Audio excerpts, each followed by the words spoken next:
అంటే వందల ఏళ్ల క్రితం కట్టిన ప్రాజెక్టులు అలానే ఉన్నాయి. బీఆర్ఎస్ ప్రభుత్వంలో కట్టినటువంటి కాళేశ్వరం కూలిపోయిందని సీఎం విమర్శించారు కదా. అంటే నిజంగా పదే పదే కాళేశ్వరం గురించి ప్రస్తావించడం ద్వారా అసలు కాంగ్రెస్ ప్రభుత్వానికి ఏం లాభం, తద్వారా ఎలాంటి లబ్ధి పొందుతుంది అనుకోవచ్చు? ఇప్పుడు మీరు అడిగిన ప్రశ్న కంటే ముందు ఒక చిన్న యాడ్ చేస్తాను. తెలంగాణ ఉద్యమంలో కీలకంగా మన ముందు చర్చకు వచ్చిన అంశాలు, 10 ఏళ్ల బీఆర్ఎస్ ప్రభుత్వంలో మన ముందు కీలకంగా చర్చకు వచ్చిన అంశాలు, ఈ 10 నెలల కాంగ్రెస్ ప్రభుత్వం హయాంలో కీలకంగా మన ముందుకు చర్చకు వస్తున్నటువంటి అంశాలు అవే కదా. నిధులు, నీళ్లు, నియామకాలే కదా. నీళ్లు నియామకాల చుట్టే 10 సంవత్సరాల బీఆర్ఎస్ పాలన తిరిగింది కదా. వాళ్ళకి నియామకాల్లో సరైనటువంటి ప్రణాళిక లేదు, నియామకాలు చేపట్టలేదు అనేటటువంటి ప్రధానమైన ఆరోపణతోటే వాళ్ళు ప్రభుత్వాన్ని కోల్పోయారు కదా. ఇప్పుడు వచ్చినటువంటి ప్రభుత్వం కూడా నీళ్లకు సంబంధించి, నియామకాలకు సంబంధించినటువంటి చర్చే పెద్ద ఎత్తున రాష్ట్రంలో జరుగుతుంది కదా.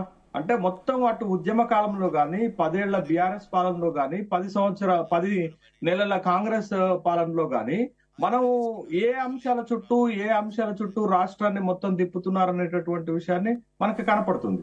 బట్ కీలకంగా 10 ఏళ్ల బీఆర్ఎస్ పాలనలో ఇప్పుడు కాంగ్రెస్ ప్రభుత్వం చేస్తున్న ఆరోపణ ఏంటి అని అంటే, అటు నీళ్ల విషయంలో వాళ్ళు కాళేశ్వరం ప్రాజెక్టు 1,00,000 కోట్ల రూపాయల ప్రాజెక్టును తీసుకొని అక్కడ విఫలమయ్యారు, నీళ్లను తీసుకురాలేకపోయారు అనేటటువంటి ఒక ఆరోపణ ప్రజల ముందు పెట్టి గత ప్రభుత్వ తప్పిదాన్ని ఎత్తి చూపాలనే ఒక ప్రయత్నం అయితే, రెండోది నియామకాల విషయంలో ఆ కుటుంబానికి లేకపోతే ఆ ప్రభుత్వానికి ఉన్నటువంటి చిత్తశుద్ధికి ఒక ఉదాహరణ తీసుకొని నిన్నటి మీటింగ్ లో చెప్పినటువంటి అంశాన్ని పెడుతూ దాన్ని ఆ గత ప్రభుత్వం చేసినటువంటి తప్పిదాన్ని ఎత్తి చూపించేటటువంటి ప్రయత్నంగానే ఈ ప్రభుత్వం వాడుకుంటుంది అనేటటువంటి విషయాన్ని మనం చూడాలి. ఈ రెండు కీలకమైనటువంటి అంశాలనే వాళ్ళ ప్రజల ముందు చర్చ పెట్టడమేనా, లేకపోతే మా ప్రభుత్వ ప్రాధాన్యాలు ఇది అని చెప్పేటటువంటి క్రమంలో చేస్తున్నారు. ఇప్పుడు మనం ఒక చిన్న అంశాన్ని గమనించాలండి.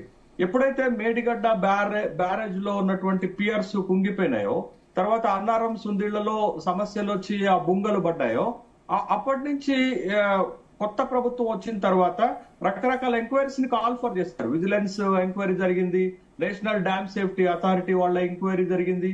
ఇప్పుడు కీలకంగా జ్యుడిషియల్ ఎంక్వైరీ పినాకిని ఘోష్ ఆధ్వర్యంలో జ్యుడిషియల్ ఎంక్వైరీ జరుగుతుంది. ఈ ఎంక్వైరీ జరుగుతున్నటువంటి క్రమంలో చివరిగా జరిగినటువంటి ఎంక్వైరీ ఏంటంటే, ఇంజనీర్లకు సంబంధించినటువంటి ఒక ఎంక్వైరీ జరిగింది. ఆ ప్రాజెక్ట్ లో పాల్గొన్నటువంటి కీలకమైనటువంటి ఇంజనీర్ల మొత్తాన్ని పిలిచి ప్రశ్నలు అడుగుతున్నటువంటి సందర్భంలో చాలా ప్రశ్నలకు సమాధానాలు చెప్పలేకపోతున్నారు, అబద్ధాలు చెప్తున్నారు, తెలియదు, గుర్తులేదు, మర్చిపోయామనేటటువంటి సమాధానాలు చెప్తున్నారు అనేటటువంటి క్రమంలో అఫీషియల్ గా అప్పుడు పనిచేసినటువంటి ఇంజనీర్లు కూడా చెప్పేది ఏంటంటే, మాకు తెలియదు, మేము దీన్ని అప్రూవల్ చేయలేదు, ఈ డిజైన్ మేము చేయలేదు, ఈ ప్లానింగ్ మాది కాదు, ఇక్కడ నిర్వహణ వైఫల్యం జరిగింది, ఇక్కడ ఆర్గనైజేషనల్ మెయింటెనెన్స్ తప్పు జరిగిందని వాళ్ళు చెప్తున్నటువంటి సందర్భంలో ప్రజలకు ఇంకింత అనుమానాలు బలపడుతున్నాయి. అంటే కాళేశ్వరం ప్రాజెక్టు కట్టడం తప్పు పట్టలేం కానీ హడావుడిగా కట్టారు, దాంట్లో క్వాలిటీ మిస్ అయింది, ప్రాపర్ డిజైన్స్ తీసుకోలేకపోయారు అనేటటువంటి ఒక అనుమానాలను అయితే బలపడే విధంగా పీసీ ఘోష్ కమిషన్ ఎంక్వైరీ జరుగుతుంది అనేటటువంటి అభిప్రాయం అయితే ప్రజలకు కలుగుతుంది. బట్ ఫైనల్ రిపోర్ట్ లో పీసీ ఘోష్ కమిషన్ ఏమిస్తుంది, ఆ ప్రాజెక్ట్ వేయబిలిటీ ఏముంది అనేటటువంటి విషయాన్ని చూడాల్సినటువంటి అంశమే. ఇప్పుడు ముఖ్యమంత్రి పదే చెప్తుంది ఏంటది, 1,00,000 కోట్ల రూపాయలు ఖర్చు పెట్టి కూడా వాళ్ళు 98,000 కొత్త ఆయకట్టుకు మాత్రమే నీళ్లు ఇవ్వగలిగారు. ఇంకొక దగ్గర 47,000, 50,000 కోట్ల రూపాయలు ఖర్చు పెట్టాల్సింది ఉంది. వాళ్ళు నాణ్యత ప్రమాణాలు ఆ ప్రాజెక్ట్ నిర్మాణంలో పాటించట్లేదు అనేటటువంటిది. సహజంగా ఏ ప్రభుత్వం అయినా లేకపోతే ఏ పార్టీ అయినా రాజకీయ విమర్శలకే ప్రాధాన్యత ఎక్కువగా ఇస్తుందండి. ఇప్పుడు ఉన్నటువంటి ప్రభుత్వం ఏం చేస్తుందంటే, గత ప్రభుత్వ తప్పిదాలను ఎత్తి చూపించి ప్రజల్లో మరింత దాన్ని పలచన చేయాలని ఇప్పటి ప్రభుత్వం భావిస్తుంటే, గత ప్రభుత్వం ఏమంటుందంటే, ఇప్పుడు వీళ్ళు వచ్చి చేస్తున్నది ఏంటది, వీళ్ళు వచ్చినటువంటి హామీలు అమలు చేయటం లేదు కదా అనేది వాళ్ళు రాజకీయ విమర్శలు ఎట్లున్నా గానీ ఆ అంతిమ న్యాయ నిర్ణేతలు అయితే ప్రజలే కదా. ప్రజలు తెలుసుకుంటారు ఏ ప్రభుత్వము ఏం చేసింది, ఏ ప్రభుత్వం ఎంత మేరకు హామీలను చేపట్టగలిగింది అనేది ప్రజలు తెలుసుకుంటారు అనేటటువంటి విషయం మనకి చాలా స్పష్టంగా అర్థమవుతుంది. అంతే కదా. ఇప్పుడు లాలూ ప్రసాద్ యాదవ్ చెప్పినటువంటి ఒక గాడిద కథను నిన్న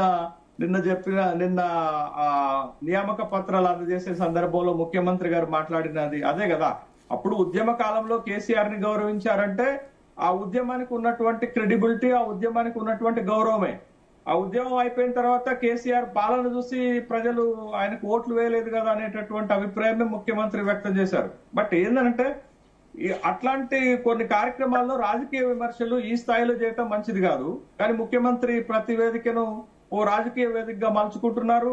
గత ప్రభుత్వాల పైన లేకపోతే ఇప్పుడు తను చేస్తున్న కార్యక్రమాలకు అడ్డొచ్చినటువంటి వాళ్ళపైన తీవ్రమైనటువంటి రాజకీయ విమర్శలు చేస్తున్నారు. దాంట్లో అయితే సందేహం లేదు. బట్ అది ఇక రాజకీయంగా వాళ్ళు డిఫైన్ చేసుకోవడానికి, రాజకీయంగా మాట్లాడటానికి ఉపయోగపడుతున్నాయి తప్ప వాస్తవాలు ఏంటి అంటే ఇంకా ప్రభుత్వం స్పీడ్ పెంచాల్సిన అవసరం ఉంది. ఇంకా ప్రభుత్వ కార్యక్రమాలు లేకపోతే పాలనలో వేగం పెరగాల్సినటువంటి అవసరం ఉంది. 10 నెలలు అవుతున్నప్పటికీ కూడా కాస్త నత్తనడకనే ప్రభుత్వం కొనసాగుతుంది అనేటటువంటి అభిప్రాయం ఉన్నప్పటికీ కొన్ని విషయాల్లో మాత్రం ప్రభుత్వం చాలా ఫాస్ట్ గా అడుగులు వేస్తున్నట్లుగానే మనకు కనపడుతుంది. ముఖ్యంగా హైదరాబాద్ విషయంలో హైదరాబాద్ బ్రాండ్ ఇమేజ్ ని పెంచడంలో కొంత కొత్త ప్రభుత్వము స్పీడ్ గానే ముందుకు వెళ్తున్నట్లుగా మనకు కనపడుతుంది. అది హైడ్రా గానీ లేకపోతే మూసీ రివర్ ఫ్రంట్ ప్రక్షాళన చేసేటటువంటి విషయంలో గానీ కాస్త ఫాస్ట్ గా వెళ్తున్నట్టుగానే కనపడుతుంది. బట్ ఎంత మేరకు దాన్ని ప్రజలకు ఇబ్బంది కలగకుండా, నిర్వాసితులకు ఇబ్బంది కలగకుండా ముందుకు తీసుకుపోతారనేటటువంటి విషయం ఒక డిఫికల్ట్ టాస్కే అది. మీరు ఎప్పుడైనా చూడండి, ఇప్పుడు నర్మదా ప్రాజెక్ట్ కట్టినప్పుడు పెద్ద ఉద్యమం వచ్చింది మేధా పాట్కర్ ఆధ్వర్యంలో. నర్మదా బచావో అనేటటువంటి ఒక పెద్ద ఉద్యమమే వచ్చింది. కాబట్టి తర్వాత కాళేశ్వరం ప్రాజెక్టు కడుతున్నప్పుడు మల్లన్న సాగర్ భూమి ఆక్యుజేషన్ జరుగుతున్న సందర్భంలో ఆయా ప్రాంతాల నుంచి భూములు కోల్పోతున్న వాళ్ళ నుంచి పెద్ద ఉద్యమమే వచ్చింది. బట్ ఇప్పుడు మూసీ రివర్ ఫ్రంట్ జరుగుతున్నప్పుడైనా, హైడ్రా కూల్చివేతలు జరుగుతున్నప్పుడైనా ప్రజల నుంచి వ్యతిరేకత వస్తుంది.